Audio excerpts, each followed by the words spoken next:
Hello, everybody, and welcome to the Forts Comic News, episode 316. I'm one of your hosts, Chris, alongside my co-host here, Mike. What's going on today, Mike? Nothing, man. Just chilling, enjoying the beautiful weather. Yeah, I got on my bike yesterday. It was nice. Oh shit, yeah. Good biking weather. I don't have a bike, but if I did, I would be biking. I realized really quickly that it's been over a year since I've been on a bicycle, and I'm way out of shape. Yeah. I probably I know that when I get on the bike, the first time I use one, I'll like that the next day my legs will probably be jello. What's worse about it? So this is fun for everybody out there that, maybe goes down the same path. Hopefully it goes down the same path I did over the last year.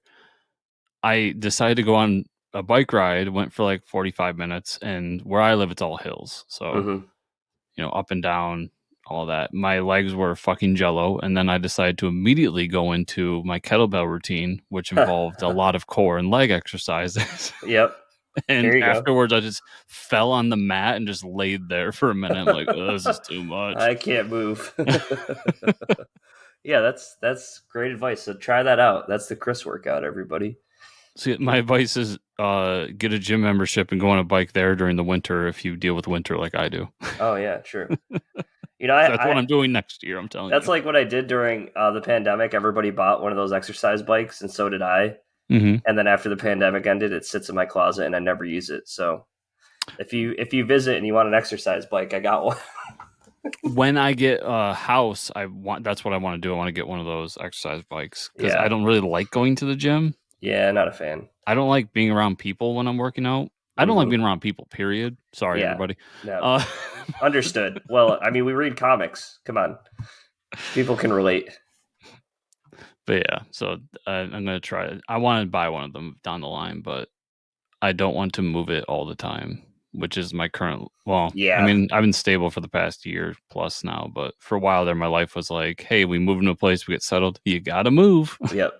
The more heavier shit you buy, the more heavier shit you have to carry to those point A to point B. Yeah, and I already got enough comics, and I've already done all the favors to move comics because my best friend in the entire world, the man who I will take a bullet for, came over to help me move out of our house that me and my ex lived in years ago. He's not talking about me, everybody. I want you. He's like, isn't that Mike? No, he's not talking about me. I'm sorry, Mike, but it's okay. I've known this man since we were little kids. Yeah. But he helped me move all of my comics out of the third story of this house. Oh yeah. And afterwards looked me in the eyes and said, never again. That's funny. I have the same story of when Katie and I started dating. That was like one of the first things I had her do. And she still brings it up all the time. One was like, help me dust off my pop figures. There was a lot of pop figures when I moved.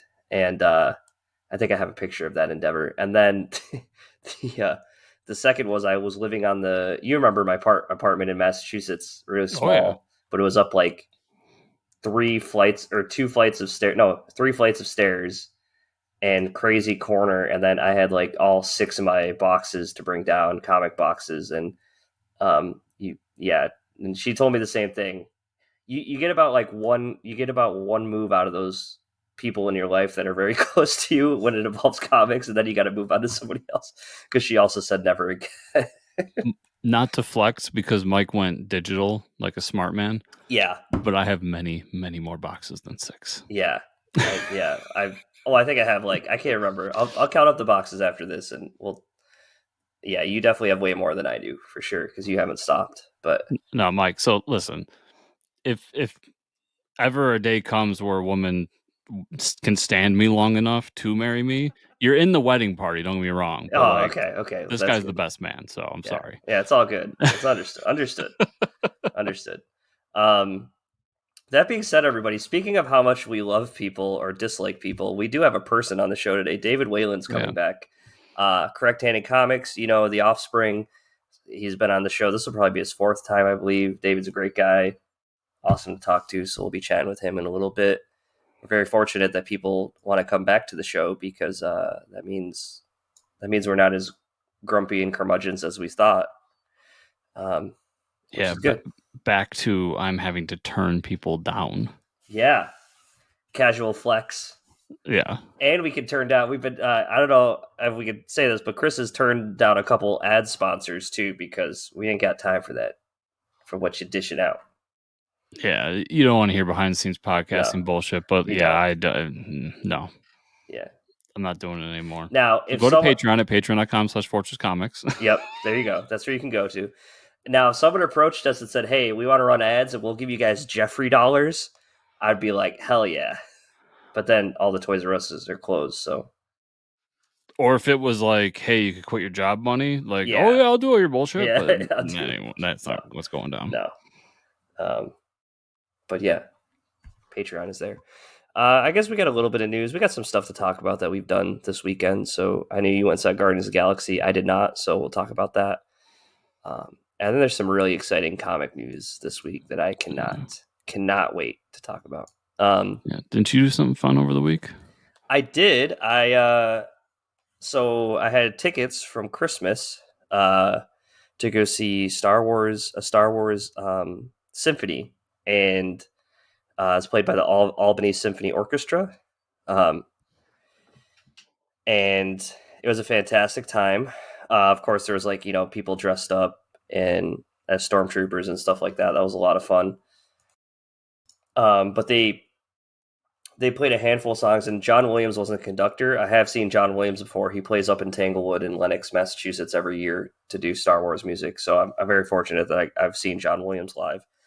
But the conductor was great. Talked about a lot of the movies and stuff um, in between playing the songs, and just like the how much of a genius John Williams is. Talked about like the musical structure and stuff like that. And the actual set list was picked by John Williams, and he said this is the progression that he thinks, and these are the songs that he thinks should be played. One of them was the Cantina song, so that was awesome. Uh, but there were like pretty much every banger that you know. He didn't play Binary Sunset, but that's used that tone or that tune is used a lot in other songs, so that wasn't so bad. And no Dual Fates. Was really upset about that.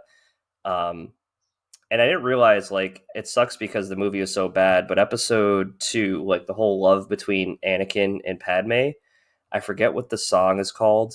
Um, that like represents their love, but it was so great. Like I couldn't like just watching the string section and everybody just like shred. It was insane. So you have like a new appreciation for the music because also like when the credits are rolling, you're not listening to the whole songs. I will say the best song Mhm. was the at the end of the Force Awakens when Rey is like climbing the steps to meet Luke for the first time at the end of the movie. That was probably one of the best songs because then that like through the credits and everything turns into a whole medley of all the songs from Force Awakens. So that was a great epic like 7 minutes of just nonstop music. Um, Quick interjection. I think the song you're thinking of is Across the Stars. Across the Stars, thanks. Yeah, but definitely the best song. It was the best like performance was the Force Awakens stuff, I think personally. But yeah, it was a great Cool. time. Highly recommend seeing that music live. Yeah, I did video production for a local theater, well, Nice. concert venue years ago, and did video for. And when I talk about video, it's like the video that you see when you're sitting on the lawn on the big screens. Oh, cool. And I did it for like bands like Dropkick Murphys, Blondie, Judas Priest, like a ton of like awesome bands over the That's years. cool. One of the things we did every year was the Rochester Philharmonic Orchestra, Hmm. Rochester, New York, did a show there, and they did the music of John Williams. That's amazing. So I got to do video production for them one year, and Damn. that's not just Star Wars. Right. There's a Yeah. lot of Indiana Yeah. Jones and other stuff, Yeah. That's sick, dude. That's awesome. but yeah, so I know that stuff being performed live is actually really cool. Yeah. Yeah. Yeah. When I saw John Williams, the first half was Flight in Movies by a different composer than John. So they did like E.T., Star Wars, all the different movies that involve flying, or not Star Wars, Superman, because he did the Hmm. Superman theme, and then John Williams came out. It's really cool. I probably wouldn't go out to see like Beethoven or shit like that, but um, But the important shit like the Star important Wars. shit like Star Wars, yeah. It was pretty cool that this conductor was just like gushing about John Williams. He's like the best contemporary artist of our time and all this shit. I was like, yeah, give the man his dues. 100%. All right, we'll jump into the news here, and then Chris is going to talk about Guardians of the Galaxy. So I want to hear about it because I want it spoiled for me. TV, Sweet Tooth has been renewed for a third and final season on Netflix. That's great because we haven't seen season 2 yet, but I'm sure it's Yeah, good. season 2 out? When does it come out? I don't know. Netflix sucks about this stuff. Yeah, because I've been waiting to re-up my Netflix for that reason. Fun But fact: the guy who plays what's his name? Abraham? Is that the big dude? mhm. He he just popped up in an episode of Ted Lasso as one of the main characters' dads, and he comes from like a African country, so he's wearing this crazy this very um like almost like a dress kind of garb, and it's like just funny to see him like that because you see him in Sweet Tooth and he's like a badass. Well, the kid in Sweet Tooth is in Cocaine Bear. Really, the little kid? Yeah. Oh, okay. I did not know that. Yeah, That's like cool. Sweet Tooth, like the main character he's in. Yeah. Yeah, it's Huh. really funny. I That watched is it with fun. my dad, and I was like, "That's Sweet Tooth. What the Yeah. fuck?" That's awesome. Sweet Tooth is already out, Mike. So we're apparently Oh, just lost in the weeds. holy shit. It came out on my brother's birthday, April 27th. But Well, that's funny because I've been watching Netflix. I've been watching the reruns of Seinfeld, mhm. and Sweet Tooth has not popped up on my. I swear to God, I would have seen it if it that popped up. that should be their front page. I don't understand that, but Yeah, that's weird. that says to me that either enough people are watching it or is good enough that they're willing to like finish the story. So Mm-hmm. I'm really happy about that. So I guess when we're done recording today, I'm going to re-up my Netflix and Yep, gonna start die. watching. Yep, I gotta fly to the West Coast, so I'll probably just binge it when I do that. There you That's a go. good way to do that. Well, that's cool. Yeah, I mean, we don't want it to be dragged out forever. So, um, movie news: because of the Writers Guild strike, it looks like production has been shut down for now on Blade. Dude, this movie has to be cursed. I know we talk about the Flash being cursed. This movie is straight up cursed. 100%. 100%. It's unfortunate because I love Blade, Yeah, same. but it's unreal, man. Like the amount of stuff that's going wrong with this movie. Yeah, they said it. There's some reports that Marvel has also set a time frame for early 2024 to begin production on the upcoming Fantastic Four movie. We know this writer strike is affecting everything in comics. We saw Tom King talk about how he was writing something amazing for DC, a movie I'm sure was related to Supergirl. Like, come on. Uh, and everything's halted productions, TV shows, movies, all that stuff. So, um, yeah. Yeah, and we won't get into the weeds with what's going on with the writer's strike because that's not really our Yeah, and niche. I But don't know enough about it.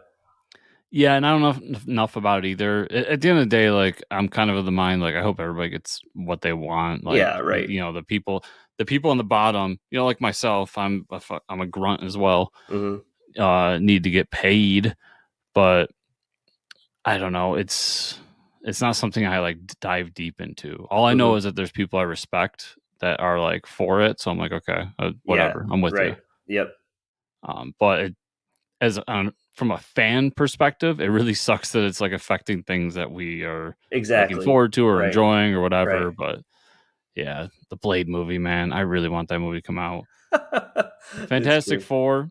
Yeah, It seems like every day there's a new rumor of who's going to play who. which So sucks. I'm really curious when we get that announcement, and I'm assuming San Diego they're going to come out with a big thing, I hope so. and That would be awesome. yeah, especially if they're going to start like really production next year. So Yeah. And then in discussing Superman Legacy, everybody knows this is the James Gunn Superman movie at WB. The CEO David Zaslav discussed James Gunn's commitment to DC now that the final Marvel movie is released, which would be the Guardians of the Galaxy 3. Quote from David was, "We got James Gunn and Peter Safran working very hard on DC, which is going to be a very big growth driver for this company. We're very bullish on DC. The Superman script's first draft is done. Gunn is on a mission from God. It is really a good moment to prove out on DC what we got and how strong it is globally for long-term sustainable growth." So James Gunn really towing the line between being a writer and keeping his job by turning in a rough draft. But yeah, I think we're all pretty excited to see what's going to come of this. I'm excited to see a casting. I know James Gunn keeps teasing that stuff, so uh, it's funny because like there's a lot that he can still do to move this movie along that doesn't involve writing. You know what I mean? Yeah. So I'm sure they have to do a lot of other stuff that can get done during the strike. So Yeah, I'm excited to see Chris Pratt as Superman too. oh god, no, please. I know I like this quote. I like what they were saying here. It shows a lot of faith into what these two are doing to like Mm-hmm. push DC Studios forward and to get Yeah. like a really good cohesive DC cinematic universe running. So Mm-hmm. I have high hopes for James Gunn moving forward. We'll discuss in a minute, but those hopes have become even higher after Guardians 3. Mm-hmm. And yeah, I so want a good take that back. I so want a great DC cinematic universe because I've said it before and I'll say it again. The only way we ever get another endgame moment is if DC gets their shit together. Yep. So Right. here's the hoping. Yeah. Here's to hoping. And now we're gonna have Chris talk about Guardians of the Galaxy. He can spoil as much as he wants, so that's just a disclaimer. If you don't want to hear spoilers for Guardians of the Galaxy Volume 3, I would suggest, I don't know, skipping ahead Yeah, a little five bit. ten minutes. Yeah. So Stars, it's really good. It's really really good. Out of It's 10? like 9. Okay. Great. Um, hands down the best of the new wave. Okay. Great. Uh, I think both in terms of the actual movie, just as a movie, is the best, and in terms of how much I enjoyed it, because I really enjoyed Ant-Man 3. I know a lot of people didn't. I found it fun, so it goes higher on my list. But I Mm-hmm. understand where as a movie, it's not as great. Putting those two things aside, but Guardians is phenomenal. It's a great send off to these characters or this team, really, Mm-hmm. because um, we still were going full spoilers. So everybody was wrong. Nobody dies. Okay. That's good. Everybody's there. I love, although they change kind of the time and place of things, the Rocket origin is spot on. Uh, the villain I thought was going to be the Universal Church of Truth ended up being the High Evolutionary, Mm. which honestly I really really like because the High Evolutionary is a cool villain who creates in the comics he creates an Earth that's on the exact opposite side of the sun, Oh. so we never see it, Oh, that's cool. and it's identical to ours, but it's filled with like hybrid human animal things. Oh, He does interesting. something similar here, but they don't do the comic book science of it. They just put it out in the middle of the universe somewhere. Okay. And Rocket, who's not a creation of the High Evolutionary to my knowledge, I could be wrong on that in the comics, is a creation of the High Evolutionary in this, which makes sense because he's a link in the chain to get to what the High Evolutionary wants. Yep. And basically Rocket's like one of the only ones along the line that was able to independently think and have his own personality and everything. Mm-hmm. And that was something they were never able to achieve again. So they want Rocket so they can dissect him and figure out what they did right that Mm-hmm. time. So Rocket's kind of the main focus of this movie. I love the callbacks to the holiday special. I love the team getting back together and how they all interact with each other. Drax is phenomenal again. The not only the High Evolutionary, but like all of his little chimeric creature things that he Mm-hmm. uses to fight him are great. I think the only disappointment for this, and I'll be fair because I had the same feeling with Taskmaster when they did him, is Adam Warlock was kind of a disappointment. But I do feel like this is a step in a direction for him to be something down the line. Okay. He's basically treated as a bumbling idiot throughout this, where he's like just got out of the cocoon. He's still a child, quote Mm-hmm. unquote, but with like these fantastic powers. Mm-hmm. And that's just not the Adam Warlock I enjoy. But they did get the powers right and all that. And I like his kind of, he starts off as a bad guy, he ascends to become a good guy at the end and all this. So that, while disappointing, I liked where he ends up. And there's a few other things. Like there's a moment where Groot at the end of the movie like actually speaks. And Gunn said like that wasn't really him speaking. That was the audience finally understanding him for the first time or something. Mm-hmm. It came across weird in the moment where I'm like, why is Groot speak? Like, I don't know. Groot says I'm Groot, and that's it. Yeah, right. Yeah. And then there's another moment where Rocket like embraces himself and says, I am Rocket Raccoon. I'm like, nope, Rocket always says I'm not a raccoon. Like these are little tiny things, but they bug me as a fan Mm-hmm. of these characters. Like this is not what these characters do. Mm-hmm. But I do get where Gunn's coming from and the story arc that he's trying to provide here.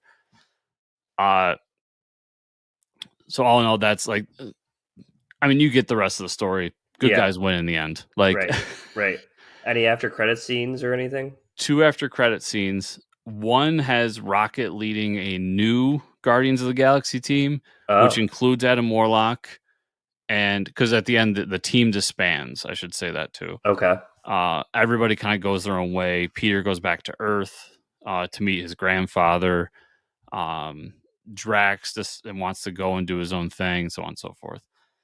So Guardians or Rocket starts a new Guardians team, which includes Adam Warlock, and then this little girl that we meet along the way too, who I'm pretty sure is Quasar. So Mm-hmm. that was awesome. That's cool.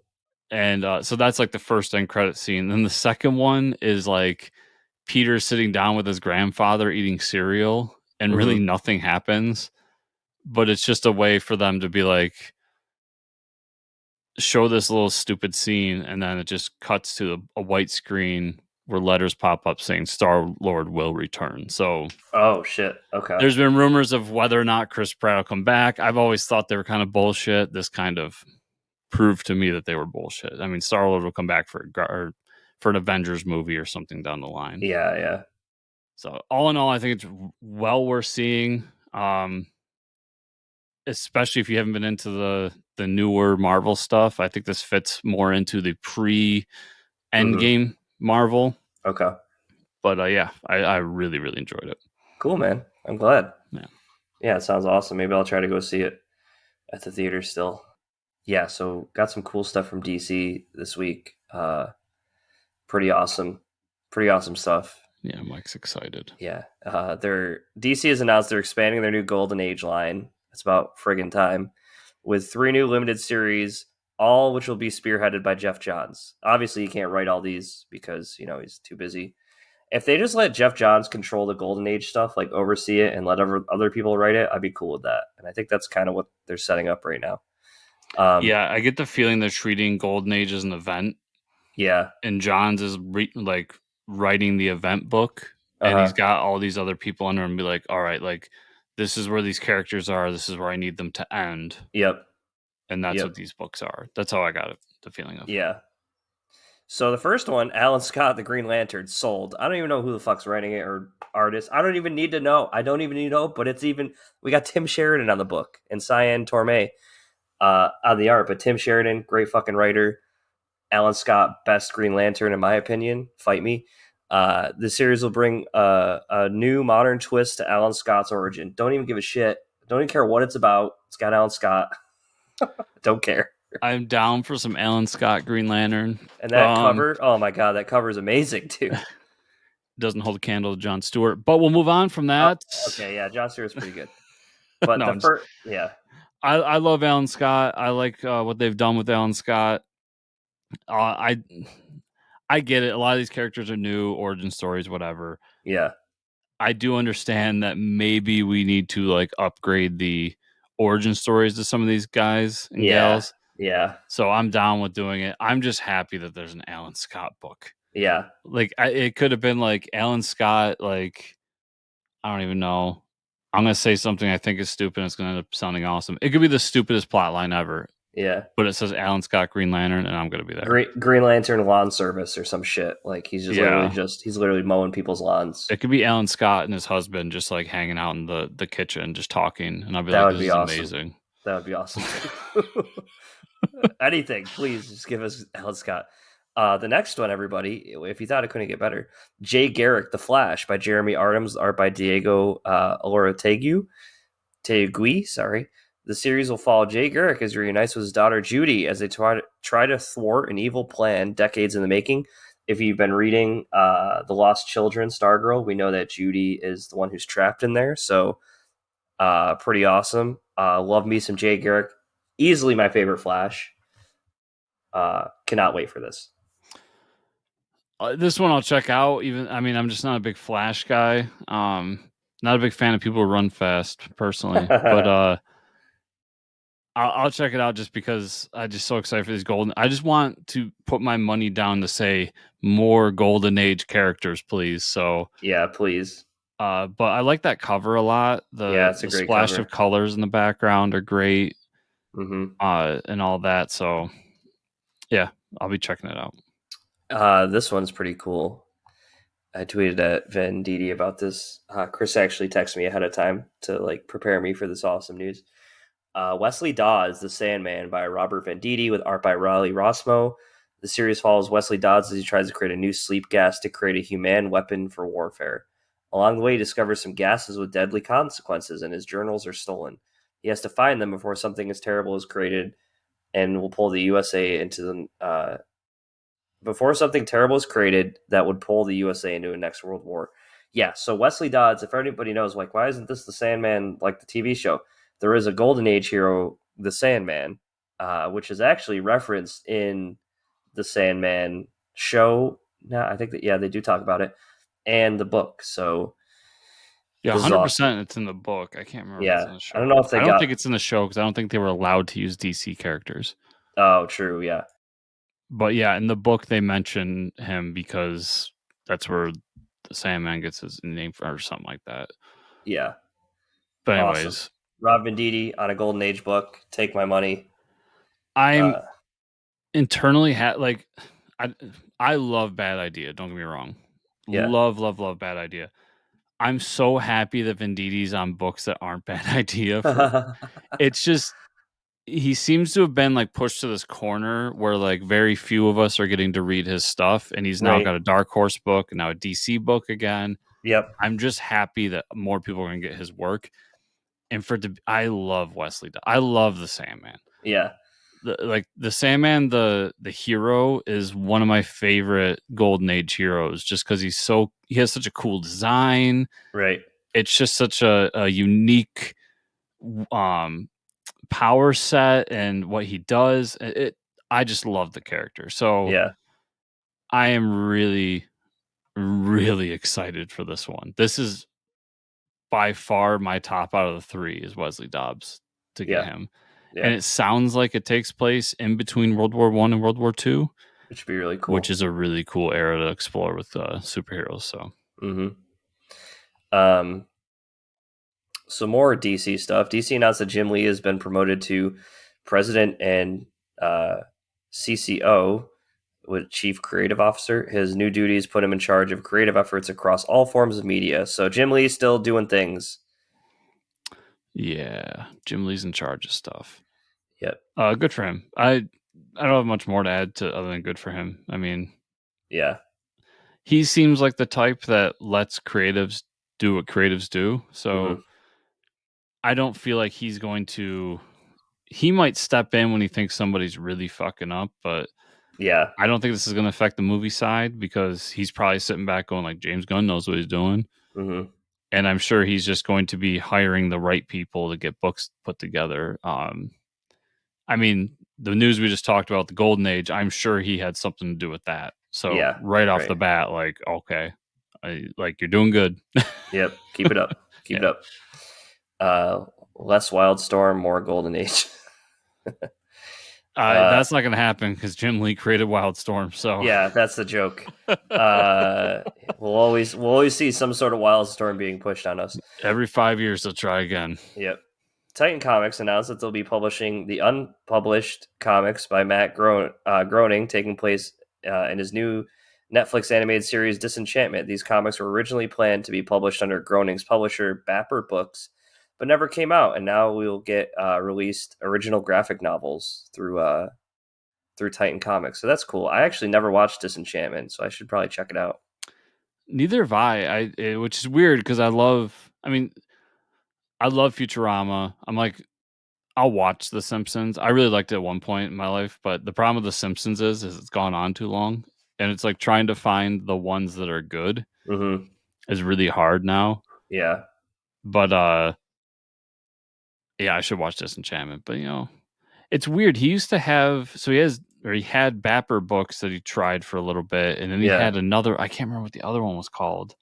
Bongo Comics. Oh yeah, that sounds. Yep, I think it sounds like that. Yeah, Yeah, something like that. yeah, because somebody well, not we knew, but somebody we knew somebody that worked at Bongo Comics Mm-hmm.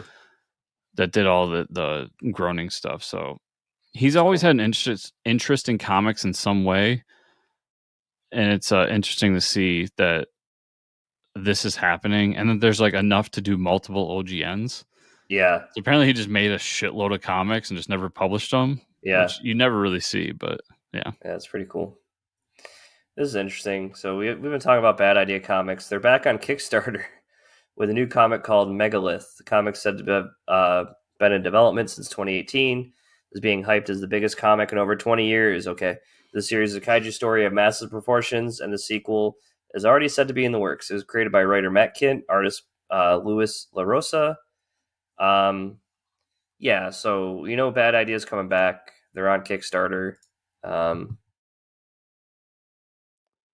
yeah, they're at almost $300,000 out of 10,000 goals. So yeah, yeah, it's a lot of money. yep, It's an expensive book too.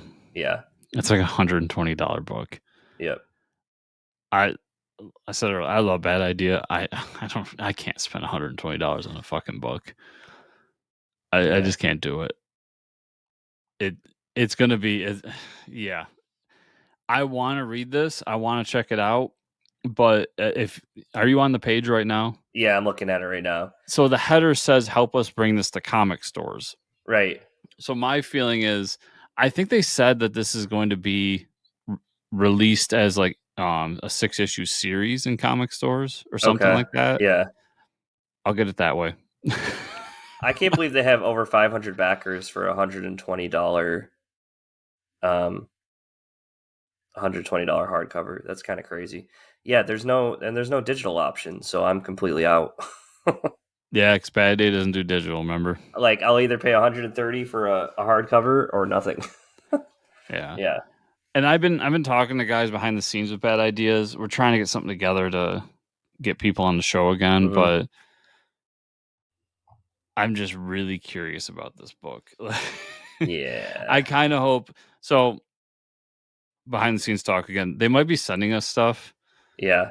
which if they do, we'll disclose it when it happens. But I almost want to ask them if they could send me like this, just so I can see. Be Yeah. like, can I see what this $120 fucking book is? Like, Yeah. Because that's like, I mean, even the like your that's like a DC Absolute Edition, and I don't even think they're 125 bucks. yeah, and it's more morbid curiosity at this point. Like, I don't think Yeah. the book could live up to the price tag. Yeah. But they obviously got people who disagree with me there. I think it's funny too because they say Berserker for Matt Kidd. Like Matt Kidd did Mind Management. Was like one of the biggest hits at Image Comics. Yeah, but Berserker is huge. I Yeah, I mean, guess you got yeah, Keanu Reeves involved. So Keanu Reeves, yeah, and like they're doing another Berserker book, yeah, so yeah, I get yeah. it. Hopefully, we get Matt on the show soon, and then we talk to him about Keanu. Yeah, that's interesting. They're not getting my money, not because I don't like Bad Idea, just because that's a lot of money. Yeah, yeah, I kind of think they missed the point of Kicks. I mean, they Yeah, don't miss the point of Kickstarter. I think they're taking advantage a little bit of the point of Kickstarter. yeah, because now they're cutting out the middleman. There's no local comic stores involved in this. Well, like I said, it says in the header, "Help us bring this to comic stores." So I think it's coming to comic stores. Right, I'm pretty sure they told media that it's going to be like issue by issue in comic stores. Maybe not this big trade. right. So that's where the specialty comes in. You get it as a trade. I just don't think any trade, like standard trade, is worth $120. Even hardcover, oversized. Like I I have never plopped down the money for an absolute personally. I Yeah, know you have, but I never have because I can't justify in my head that much for a trade. and I only bought mine on sale, guys. Oh yeah, that's right. You bought it at a free comic book day. Yeah, I got both of mine on sale, so I never would pay full price for one Okay. for sure. Yeah. That being said, I have bought like omnibuses and or Yeah. omnibuys and stuff like that, but like that's a little different. I don't know. Yeah.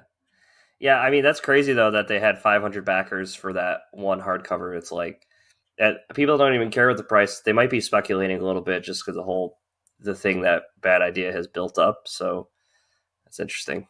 Um, Yeah, all right, what did we read this week, Chris? Comic books. Uh, I did tweet about it. King Cryptid. I got my first volume 1 through 4 from Peter Samedi. Great guy. He threw in some extras in there for me, some blank covers, some signed covers. Really cool story. You would love it if you haven't read King Cryptid, Chris. Um, I haven't. I wanted to check it out though. It right sounded up like your something I'd alley. like. Yeah, so he's like a culmination of a bunch of different cryptids, almost like Mothman, but he helps people and guides cryptid monsters if they've lost their way. It's really good. Each issue is like a one shot, and then it's there's like an overarching subplot with like the FBI. But it was really good. I loved it. Art's really cool. Really cheap books through Alterna. So Was that a Tyler, 4-issue series? yep. And then I think he's working on volume 2 now. Another 4 issues. It came out as 4 issues, like through Indiegogo. Yeah. Batman 135, Zdarsky and Hawthorne. Man, I believe oof. you mean Batman 900. I'm sorry, Batman 900. One of the best Batman issues I've read in a long time. Chip Zdarsky, holy shit, dude.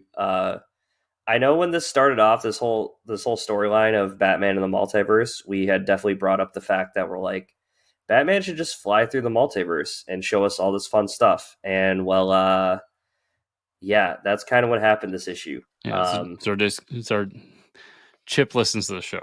Yeah, he does. So like the plot line, I mean, who cares how we get there, but we get to the multiverse with Batman. The dude, the Red Hood that's trying to become the Joker starts like blinking through the multiverse looking for Jokers, and so we get this amazing like cat and mouse chase of Batman going through all these different universes to try to find the Red Hood before he like, finds a Joker to assimilate with or whatever. Uh and he starts needing help on the way. And I know Yeah. that's your favorite Oh page. hell yeah! He stops in the Keaton verse, and so you get Michael Keaton Batman. He stops in the, but he gets specific things for everybody. He stops in Batman Beyond, and he gets like his tech fixed up by Bruce Wayne. He stops in the Dark Knight Returns, where he like actually like fixes him up and gives him a new suit. So then we have Batman in the Dark Knight Returns suit because Chip knows that's everybody's favorite suit. Yes. Uh, Dude, animated series here. Animated series. Arkham. Arkham. We get the Batman Beyond. He gets even a glimpse of the Kingdom Come, Bruce Wayne, and then he goes to the '60s Batman. We all talk about how the '66. That's why I really think he listens to the podcast. We talk, Great yeah, page. amazing. Adam West gives him the overpowered utility belt, and we all know that it contains The shark greatest repellent. bat thing ever. Shark repellent, Shark repellent and it gets spray used. And it gets is used. canon. Shark repellent spray is canon. You have Batman in a friggin' Dark Knight Returns outfit using it on the space shark. And then at the end, we see like this amazing splash page of we know that the Zur-En-Arrh Batman lives in the head of Batman. So then we get a splash page of all the multiverse of Batman with the Zur-En-Arrh costumes. Holy shit, what a phenomenal ride. Chip Zdarsky, man, you just, like, I had to tweet about it. It was so much fun to read. It My God. it's as if those last few pages were made for me. Yeah, Like you said, he's in the right, Dark Knight costume right. fighting space sharks with shark repellent spray. From the '60s Batman. Like he's got the costume of Dark Knight Returns with the belt from uh '60s Batman, and with a device that he traveled back through the multiverse from Batman Beyond. You don't get much better than that. It's unreal that this happened. Like when Yeah, I'm reading it, because everybody's just like, you got to read it. You got to like go yeah, home and read it. yeah, And then as I'm reading it, I'm like, this can't live up to the hype of everybody. And I get to that moment, I'm like, that's why, yeah. because It this lived up book to was the hype. written for me. Yep. And Yeah, yeah, when all the Zernars are sitting there and he just goes, time to fight some crime. I was like, yeah, oh yeah. You're like, oh yeah, it yeah, let's is. go fight some crime. Damn it. Yeah, it is Zdarsky. Yeah, it is. Um, Great issue. Shazam #1. Did you check this out by Mark Waid? Of course I Dan did. Moore. Love the art. I thought it was a good first story, and also we get another '60s Batman reference. So 2 in 1 week is amazing. Billy's watching some '60s Batman to learn how to be a superhero the best way. I thought it was a great first issue. Billy's still trying to figure out how his new twist on his powers. They reference Lazarus, and I'm just like, whatever, I don't care. Still trying to figure out how to share his powers. He has his own like podcast, which is funny, where he talks about like Shazam, and then there's this like deity or other wizard that's in the realm where he occupies, that the wizard used to occupy, who thinks that he's not using his powers like he's using them. He should be a lot more cruel or mean, like have an iron fist with humans and stop helping them so much. So at the end of the issue, he gets like possessed and calls them like swine or like, awful people. And that's kind of where it leaves off. Yeah, I thought it was a great intro if you've never read a Shazam book before, Yeah. without doing the whole origin. I mean, it Right. does do the origin, but without like really like we're gonna Yeah. sit through exactly what happened. And the only thing, the ending was a little weird, but I have faith in what Mark Wade's gonna do with it. So I Yeah. was just really happy to be reading a Billy Batson Shazam book. Yeah. Dan Mora's art, man. Superb. Yeah. Yep. Vanish #6. That was all right. I don't know. Like you said, it's a little more of a glimpse into like Donny Cates' struggles with his marriage and everything he's going through more than it was about magic at that point, which is fine for him. I'm glad he's getting through that. But to me, I would have liked a little more magic stuff going on. But I get it. He's got to make these characters a little more grounded. It's one of the things I love about Donnie. It's one of Yeah. the reasons I loved like Kev Smith for the longest time Hmm. was like Donnie writes Donnie, Yeah. and like Kevin Smith wrote Kevin Smith. Yeah. So I was more forgiving of it, but yeah, like that's exactly what that issue is about. Hmm. Radiant Black 24. Man, they really just throw more and more comic book sci-fi science at you. This issue was okay. We figure out by the end of it that one of them has to choose who's going to be Radiant Black. So the two friends need to decide. They know there's something awful coming. They can't split the powers, which is kind of interesting. So I'd like to see where that's going to go. Maybe that'll propel us into like a new era for Radiant Black, where we get a little more stability on like what the hell's going on. And because we really haven't seen any depth into like, yeah, this big power is coming. You have the power, but like, where does all this come from? Yeah, I have the power indeed. Green Arrow #1. I didn't get to read yet, but I was really excited to read that this week because that's Josh Williamson. John Kent #3. This is Superman. What is it called? Something Superman. Adventures of Yeah, Superman. John Kent. So we left off in the Injustice universe. We get to play around a little bit in there this issue, and then by the end of the issue, like you know, John Kent, Superboy, I'm going to call him, has enough like insight to go around and explore Earth on his own. And the creepy part is this is pretty like unsettling.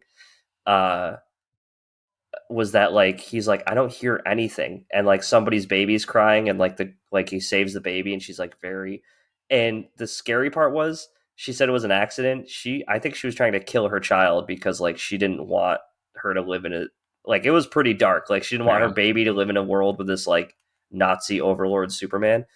And like it's really tense because like John has that realization. He's like, I don't hear anybody or anything. Nobody's making a sound. And then Superman shows up and is like, hey, so what do you think? Really good stuff so far, man. I'm really enjoying this book. Yeah, and the art, I forget the artist's name, but he does a really great job of portraying throughout the book, like especially at the end there, where Mm-hmm. I almost got the feeling that John was thinking at one point, like, should I have like let Ultraman take care of this Superman? Yeah, You right. know? Yeah, yeah, And it was really well done, like how the whole book came about. I love this issue. Yeah, this yeah, series. I want to remind everybody, John Kent hater, or at least adult John Kent hater, right yeah. here, and Same, I think same. this book is phenomenal. Yeah, So same. Yep. That's all I got to. I think I missed out on Saga and stuff this week. I think Um, Saga's next week. is it next week? Okay, Yes. good. Real quick from last week, Daredevil number 10 came out and was really good. And Hulk number 14 was the final issue with Otley. Oh, okay. And I like the way they ended it. He did a really clean ending. So those are two really good issues.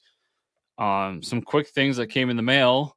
My Nice. CGC copy of Granite State Punk signed by the Oh, entire team. that's so cool, man. 9.8 came in, so this is my new prized possession.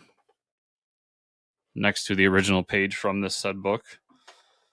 A couple of Kickstarters came in, so I got Frankenstein the Conquered, issue 1 and 2. We talked to Dalton Chan about this book. Yep. Really love this book. It's everything Dalton said. Like, if you're like me, you like Conan and barbarian stuff. It's that with like a supernatural twist. There's even like a twist in issue 2 where he has to fight a werewolf, and he does something to try to keep a piece of that werewolf with him at all times. So I love this book. I am excited to get more from these guys from this series. So well worth picking up. And then my stuff from Richard Fairgray showed up. I started reading Octopus.